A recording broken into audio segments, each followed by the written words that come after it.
I was viciously unalived by the cartel after I defended a butterfly forest with my life. My name is Homero Gómez González. I was born on the 3rd of January, 1970, in a small town named Ocampo, but raised in El Rosario, Michoacán. Growing up, I cut down trees for a living with my father. However, everything changed when I went to university and became an agricultural engineer. At first, I didn't believe logging caused environmental damage, and I feared if my family stopped logging, we would end up in poverty. I eventually started to realize preserving our trees was important for our agriculture and our environment. After I graduated from university, I completely stopped logging and convinced my family to stop when the deforestation we were causing became worse.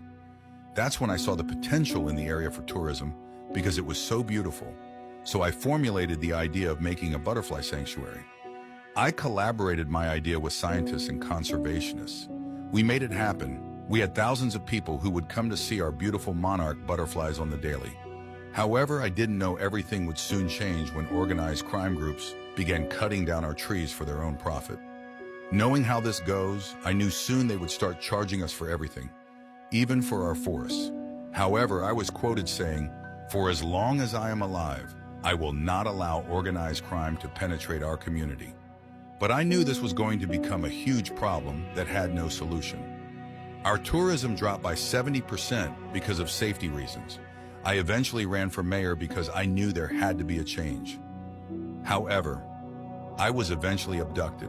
They threatened me that if I won the mayoral election, they would go after my family and me. They wanted me to stop protesting and to let them do their illegal logging in peace. When they released me, caring for my family's safety, I had to convince everyone not to vote for me. However, I didn't know my end was near. On the 13th of January, I went to a horse racing event to talk with the Ocampo mayor and city officials. I didn't go home that day. My family began to be extorted, receiving phone calls claiming I had been abducted and asked for ransom payments. My family paid, but the police managed to trace the call and realized it was a fake extortion, and my abduction was then ruled out. My family looked for me relentlessly. Eventually, over 200 people got together to look for me, but I was nowhere to be found. More than 2 weeks after I disappeared, I was found deceased inside a water well near where I was last seen. Although I am no longer here, my legacy lives on.